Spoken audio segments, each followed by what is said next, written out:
कृपया वीडियो में न्यू है तो वीडियो को लाइक एंड सब्सक्राइब और शेयर करें। दुर्योधन द्वारा कर्ण का दाह संस्कार करने के बाद पांडव अपनी बची हुई सेना के साथ रणभूमि में पहुंचते हैं। युधिष्ठिर पूछते हैं कि यह तो बड़े आश्चर्य की बात है, कौरव सेना आज शिविर से बाहर क्यों नहीं निकल रही? भीम कहता है कि तो हम उनके शिविर की ओर चलते हैं, बड़े भैया। इस पर सेनापति धृष्टद्युम्न कहते हैं कि लगता है कि दुर्योधन अपने शिविर से भाग गया है। इस पर श्रीकृष्ण कहते हैं कि दुर्योधन में 1000 दोष हो सकते हैं धृष्टद्युम्न, किंतु वह कायर नहीं है। वह या तो जीतकर रणभूमि छोड़ेगा या वीर गति को प्राप्त होकर। इस पर धृष्टद्युम्न कहता है कि आपका मतलब है कि हमें यहां खड़े खड़े प्रतीक्षा करते रहना चाहिए देवकीनंदन? तब युधिष्ठिर कहते हैं कि हो सकता है कि वह संधि के विषय में सोच रहा हो।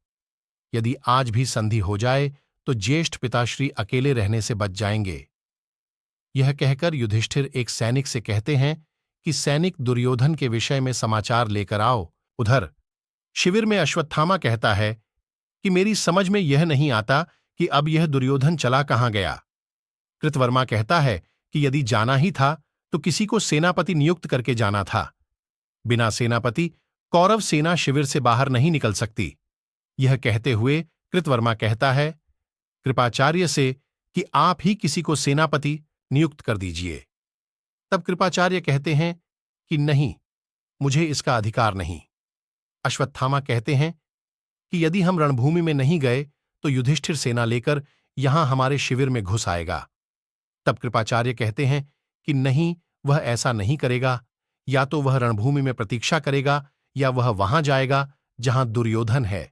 उधर युधिष्ठिर के समक्ष सैनिक एक आखेटक को लेकर आता है और कहता है कि यह आखेटक जानता है कि युवराज दुर्योधन कहां छिपे हैं। तब आखेटक कहता है कि मैंने सूर्योदय के पहले युवराज को सरोवर में प्रवेश करते हुए देखा था महाराज। यह सुनकर युधिष्ठिर कहते हैं कि तो क्या उसने आत्महत्या कर ली? आखेटक कहता है कि नहीं। यह सुनकर श्रीकृष्ण कहते हैं कि दुर्योधन एक मायावी भी है। वह जानता है कि अब उसके पास योद्धा नहीं रहे। यदि आप अपनी सेना से बाकी योद्धाओं को हटा भी लें तब भी आप 5 हैं और वो केवल 4। स्वयं दुर्योधन, अश्वत्थामा, कृतवर्मा और कुलगुरु कृपाचार्य। इसलिए वह अवश्य ही सरोवर में विश्राम करने गया होगा। यह सुनकर युधिष्ठिर कहते हैं कि रथ सरोवर की ओर ले चलो सारथी। सरोवर के पास रथ रोककर सभी रथ से उतरते हैं। आखेटक बताता है कि महाराज यहीं से गए थे सरोवर में। तब श्रीकृष्ण और धृष्टद्युम्न सहित सभी सरोवर को देखते हैं। तब युधिष्ठिर कहते हैं कि महान योद्धाओं की सेना का अंत इस तरह सरोवर के पास होगा, ये तो मैंने सोचा ही नहीं था। तब श्रीकृष्ण कहते हैं कि नहीं बड़े भैया, जब तक दुर्योधन जिंदा है तब तक विजयश्री बहुत दूर है। श्रीकृष्ण ऐसा समझा ही रहे थे कि तभी दूर से ही कृतवर्मा, कृपाचार्य और अश्वत्थामा उन्हें देख लेते हैं। कृतवर्मा पूछता है कि पांडव उस झील के पास खड़े क्या कर रहे हैं गुरुवर? तब गुरुवर कृपाचार्य कहते हैं कि कदाचित दुर्योधन उसी सरोवर में छिपा हो। तब अश्वत्थामा कहता है कि दुर्योधन जैसे महावीर के लिए छिपने जैसे शब्दों का प्रयोग न करें मामाश्री। वीर तो आगे बढ़कर मृत्यु को गले लगाते हैं। ये युद्ध अभी समाप्त नहीं हुआ है। वहां 5 पांडव हैं तो हम 4 भी यहां हैं। यदि पांडवों ने कायरता दिखलाई और वे सब के सब उस पर टूट पड़े तो हम भी टूट पड़ेंगे। फिर वह तीनों वहीं खड़े रहकर प्रतीक्षा करते हैं। उधर युधिष्ठिर सरोवर में आवाज लगाता है, हे अनुज दुर्योधन। सरोवर के जल में बैठा दुर्योधन आंख खोलकर ऊपर देखने लगता है। फिर युधिष्ठिर कहते हैं कि तुम्हारे ही कारण शांति का मार्ग बंद हुआ। तुम्हारे ही कारण भीष्म पितामह शरशैया पर लेटे हैं। तुम्हारे ही कारण कर्ण वीरगति को प्राप्त हुआ, तो तुम वीरों की भांति इस युद्ध का अंतिम स्वागत करने के लिए आगे क्यों नहीं बढ़ते? हे दुर्योधन, या तो पराजय स्वीकार करो या सरोवर से निकलकर युद्ध करो। तब दुर्योधन सरोवर से ही चिल्लाकर कहता है कि तुम यह न समझो कि मैं अनजाने पिताओं के 5 पुत्रों के भय के कारण यहां आकर छिपा बैठा हूं। तुम भाइयों ने इस रणभूमि में अपनी कायरता का ही प्रदर्शन किया है। तुमने पितामह भीष्म को कपट से घायल किया। तुमने आचार्य द्रोण को छल से मारा। तुमने मेरे भाई की छाती का लहू पीकर यह सिद्ध किया कि तुम तो मानव जाति के हो ही नहीं। और तुमने मेरे परम मित्र को कपट से मारा। हे पांडवों, तुम तो वीर कहलाने के योग्य नहीं हो। अरे कायरों, तुम तो माता कुंती की कोख का अपमान हो। तुम सभी की घृणा के ताप से मेरा अंग अंग जल रहा है, और इसी अग्नि को ठंडा करने के लिए मैं जल में उतर आया था। यदि मैं वीरगति को प्राप्त हुआ तब तो तुम्हारी विजयी हो ही जाएगी, लेकिन यदि मैं विजय हुआ तो मैं हस्तिनापुर के उस सिंहासन को लेकर क्या करूंगा जो मुझे उस सिंहासन पर बैठा देखकर प्रसन्न होते। वे सब तो जा चुके हैं। फिर दुर्योधन सरोवर से बाहर निकलकर कहता है कि तुम सभी कायर हो। तुम सभी अस्त्र शस्त्र से लैसे हो और मैं निहत्था हूं, घायल हूं और थका हुआ हूं। अपने 99वें भाइयों का शव उठा चुका हूं। राधेय जैसे मित्र का शव उठा चुका हूं। गुरु द्रोण का शव उठा चुका हूं। मामा श्री शकुनी का शव उठा चुका हूं। इतने शव उठाकर मेरे कंधे टूट चुके हैं, परंतु हे वासुदेव, अपने महारथियों से कहो मैं भयभीत नहीं हूं। अब आप सब कायर ये बताइए कि मुझसे एक साथ युद्ध करोगे या अलग अलग। तब युधिष्ठिर कहते हैं कि हे अनुज, मैं यह जानकर अति प्रसन्न हुआ कि तुम कायर नहीं हो। हे अनुज, तुम सचमुच दुर्योधन हो। हे कुरुशिरोमणि, तुम हम सभी से अकेले भी युद्ध करने की क्षमता रखते हो, लेकिन मैं ऐसा नहीं होने दूंगा।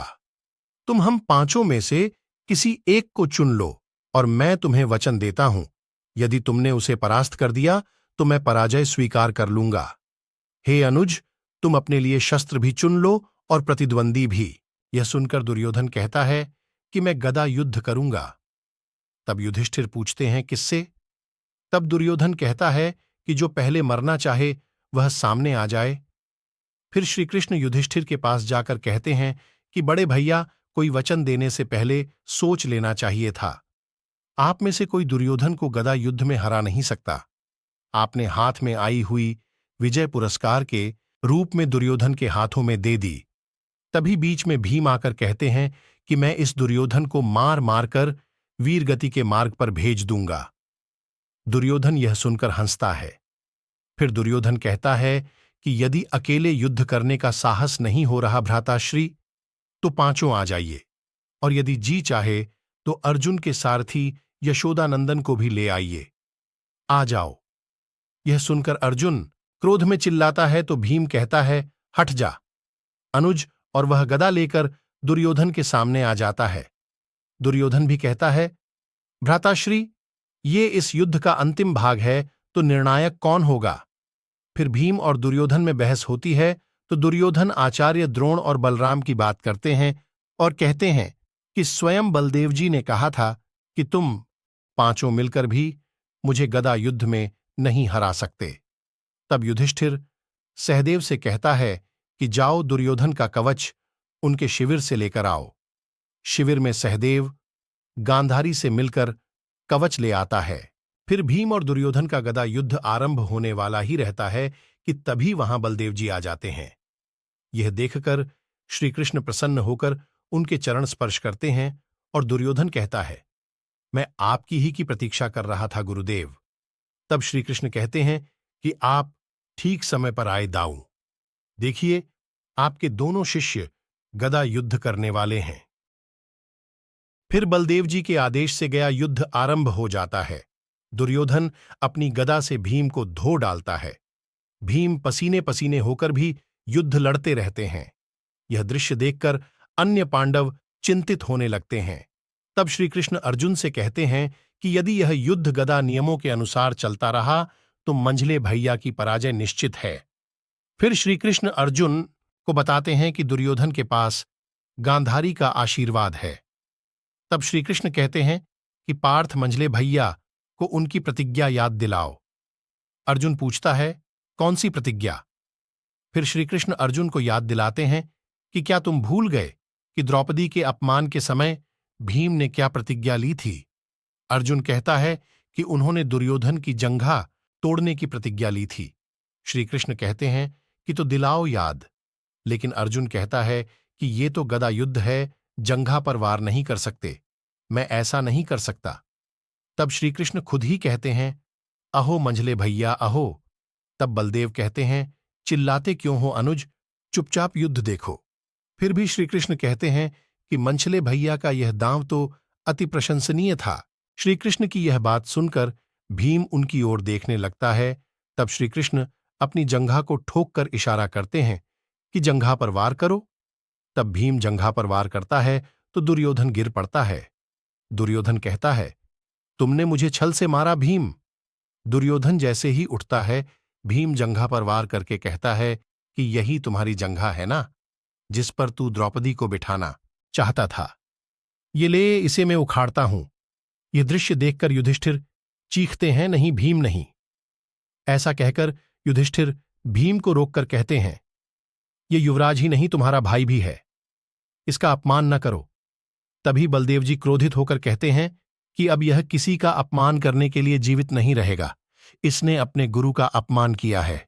क्या आचार्य द्रोण और मैंने तुम्हें ये शिक्षा नहीं दी थी कि गदा युद्ध कमर से नीचे नहीं उतरता?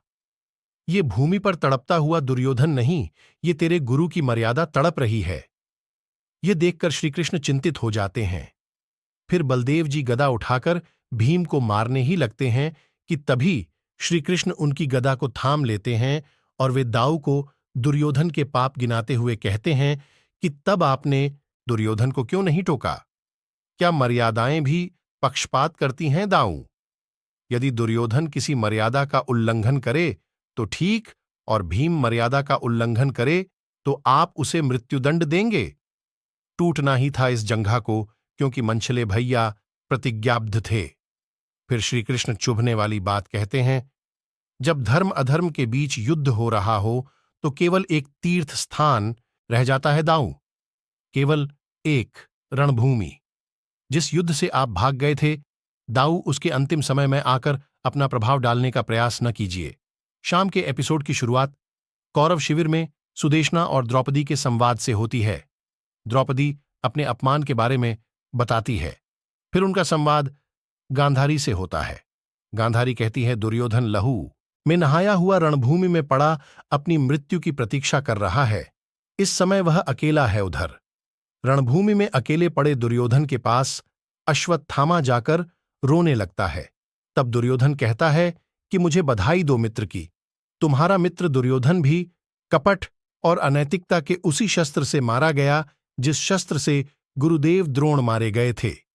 तब अश्वत्थामा आंखों में आंसू भरकर बोलता है कि युद्ध में चाहे विजय हो या चाहे पराजय, मैं विजय में भी तुम्हारे साथ था और पराजय में भी। तुम यह न समझो कि तुम्हारे पास सेना नहीं है। तुम्हारी सेना में अभी 3 महारथी हैं, मामाश्री, कृपाचार्य, महारथी कृतवर्मा और मैं। तभी कृपाचार्य और कृतवर्मा भी वहीं आ जाते हैं। चारों के बीच मंत्रणा होती है। तब दुर्योधन कहता है कि जब तक मैं जीवित हूं ये युद्ध समाप्त नहीं हो सकता। मैं गुरुपुत्र अश्वत्थामा को प्रधान सेनापति नियुक्त करता हूं। तब अश्वत्थामा कहता है, क्या आदेश है युवराज? तब दुर्योधन कहता है, मुझे पांडवों के कटे हुए शीश दिखला दो अश्वत्थामा।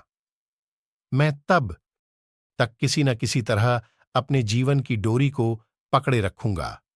फिर वह तीनों वहां से चले जाते हैं। दुर्योधन अकेला रह जाता है। उधर धृतराष्ट्र को संजय यह दृश्य बताता है तो धृतराष्ट्र बहुत दुखी होते हैं।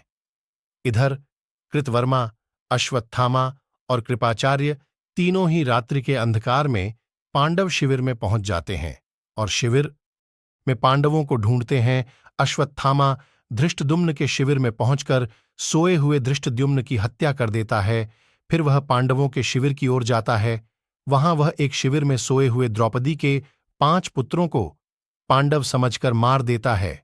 यह कृत्य करने के बाद वह पुण्य कृतवर्मा और कृपाचार्य के पास लौट आता है और फिर वह बाण चलाकर पांडवों के शिविर में आग लगा देता है। तब अश्वत्थामा प्रसन्न होकर यह सूचना देने के लिए दुर्योधन के पास जाकर कहता है, मित्र दुर्योधन। लेकिन वह देखता है कि दुर्योधन तो मर चुका है। तब अश्वत्थामा रोते हुए कहता है कि यह शुभ समाचार सुनने के लिए रुक तो गए होते कि मेरा प्रतिशोध पूर्ण हुआ। हे मित्र, पहले मैंने धृष्टद्युम्न को मारा, फिर उन 5 पांडवों को। मुझे बधाई दो मित्र। किंतु मित्र, तुम्हारे प्रेम में मैंने ये कार्य कायरता का ही किया है ना, इसका प्रायश्चित तो करना ही होगा। वे सब सो रहे थे और निहत्थे भी थे। मैं महर्षि व्यास के आश्रम में जाकर इसका प्रायश्चित करूंगा। फिर अश्वत्थामा दुर्योधन का अंतिम संस्कार कर देता है। उधर शिविर में द्रौपदी और पांचों पांडव अपने पुत्रों के वध पर विलाप करते हैं। द्रौपदी पूछती है कि यह वध किसने किया। अर्जुन वहां पड़े बाण को बताकर कहता है कि ये बाण द्रोणपुत्र अश्वत्थामा के हैं। फिर द्रौपदी कहती है कि मुझे आंसू पोंछने के लिए उनके मृतक वस्त्र चाहिए, और जब तक तुम उसका शव नहीं दिखलाओगे तब तक मैं अपने पुत्रों के शव के पास ही बैठी रहूंगी। तब श्री कृष्ण कहते हैं कि अश्वत्थामा का वध असंभव है, कल्याणी उसके पास अमर होने का वरदान है। तब युधिष्ठिर कहते हैं कि किंतु हम उसे तुम्हारे समक्ष ले आएंगे कल्याणी, फिर तुम जो चाहो दंड दे देना। यह कहकर पांचों पांडव वहां से चले जाते हैं। उधर अश्वत्थामा आर्षि वेदव्यास के आश्रम में प्रायश्चित करने के लिए पहुंच जाते हैं। वेदव्यास उन्हें बताते हैं कि तुमने जिनका वध किया वह पांडव नहीं, पांडवों के पुत्र थे। तभी वहां पांचों पांडव पहुंचकर अश्वत्थामा को ललकारते हैं। यह देखकर अश्वत्थामा आश्रम की एक झोपड़ी से एक कुशा निकालकर मंत्र पढ़ता है। यह देखकर आर्षि वेदव्यास दंग रह जाते हैं। तक्षण अश्वत्थामा के हाथों में ब्रह्मास्त्र आ जाता है। वह पांडवों पर ब्रह्मास्त्र छोड़ देता है। श्रीकृष्ण अर्जुन को चेताते हुए कहते हैं, ये ब्रह्मास्त्र है। अर्जुन तक्षण समझकर खुद भी ब्रह्मास्त्र का आह्वान करके ब्रह्मास्त्र छोड़ देता है। यह देखकर आर्षि वेदव्यास के चेहरे पर क्रोध और आश्चर्य दोनों ही होते हैं। तब वह आंखें बंद करके आकाश में जाकर दोनों ही ब्रह्मास्त्र को अपने हाथों से रोककर दोनों से कहते हैं कि लौटा लो अपने अपने अस्त्र को। फिर वेदव्यास कहते हैं कि हे वासुदेव, तुमने भी अर्जुन को नहीं रोका। तब श्रीकृष्ण कहते हैं कि अश्वत्थामा अपना अस्त्र चला चुका था और उसे काटने के लिए अर्जुन को विवश होना पड़ा। वेदव्यास कहते हैं, लौटा लो अपने अपने अस्त्र को। अर्जुन आज्ञा का पालन करके अपना अस्त्र वापस ले लेता है। फिर वेदव्यास कहते हैं, अश्वत्थामा से लौटाने का तो अश्वत्थामा कहता है कि मुझे ये अस्त्र लौटाना नहीं आता, आर्षिवर। तब वेदव्यास क्रोधित हो जाते हैं और कहते हैं कि इसकी दिशा बदल। तब अश्वत्थामा क्रोधित होकर कहता है, दिशा तो अवश्य बदल दूंगा, किंतु ये जाएगा फिर भी पांडवों की ओर। मैं पांडवों का नाश नहीं कर सकता तो मैं उनके बीज को अवश्य नष्ट कर दूंगा। यह सुनकर श्रीकृष्ण क्रोध से भर जाते हैं। वह अस्त्र आर्षि वेदव्यास के हाथ से निकलकर उत्तरा के गर्भ में जाकर लग जाता है। उत्तरा तड़फ उठती है। द्रौपदी और सुदेशणा राजवैद्या को बुलाने का आदेश देती हैं। उधर अश्वत्थामा से श्रीकृष्ण कहते हैं कि तुमने बहुत ही घृणित कार्य किया है। तुम क्या समझते हो, तुम अभिमन्यु पुत्र को उत्तरा के गर्भ में ही हत्या कर सकते हो और उसे कोई जीवित नहीं कर सकेगा? ये वासुदेव कृष्ण उसे जीवन दान देगा और तुम समय की चरम सीमा तक धरती पर अपने जीवन का शव उठाए भटकते रहोगे, अकेले अपने इस घोर पाप का बोझ उठाए। संवेदना के स्नेह लेप के लिए तरसते हुए अश्वत्थामा, तुम्हारे माथे पर जो मणि दमक रही है वहां एक घाव होगा जो सदैव रिश्ता और दुखता रहेगा। तब श्रीकृष्ण कहते हैं युधिष्ठिर से कि इसके माथे से ये मणि निकाल लीजिए। तब अश्वत्थामा रोकते हुए कहता है कि इसे मैं स्वयं ही निकाल कर देता हूं। मणि निकालकर अश्वत्थामा घुटनों के बल बैठकर श्रीकृष्ण से कहता है, हे वासुदेव, लीजिए ये मणि स्वीकार कीजिए, किंतु अपने श्राप से मुझे मुक्त कर दीजिए।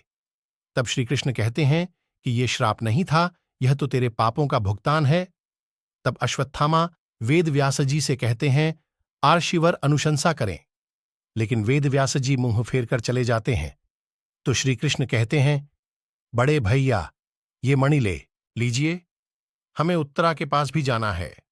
उधर द्रौपदी से राजवैद्य कहते हैं कि संतान की मृत्यु गर्भ में ही हो चुकी है। यदि गर्भपात नहीं हुआ तो उत्तरा की मृत्यु भी हो जाएगी। तब मृत बालक को गर्भ से बाहर निकाल लिया जाता है। सभी पांडव वहां शोक मनाने खड़े हो जाते हैं। उत्तरा रोते हुए श्रीकृष्ण से कहती है, मामाश्री, मेरे जीवन की अंतिम ज्योति भी चली गई। तब श्री कृष्ण कहते हैं, नहीं पुत्री, रो नहीं। प्रकाश की कभी मृत्यु नहीं होती। अंधकार तो केवल यह समझता है कि उसने प्रकाश को निगल लिया, किंतु वह प्रकाश को कभी नहीं निकल सकता। ऐसा कहते हुए श्री कृष्ण बालक के सिर और पेट पर हाथ रखकर कहते हैं, जागो प्रिय परीक्षित, जागो। ऐसा करते ही बालक हिलने लगता है। यह दृश्य देखकर सभी आश्चर्य और खुशी से भर जाते हैं। उत्तरा की प्रसन्नता देखते ही बनती है। वह बालक को चूम लेती है। महाभारत की ऐसी कई रोचक कहानियां हैं जो हम आपको बताते रहेंगे। हमसे जुड़े रहने के लिए हमारे चैनल को सब्सक्राइब कीजिए। आपका बहुत बहुत धन्यवाद।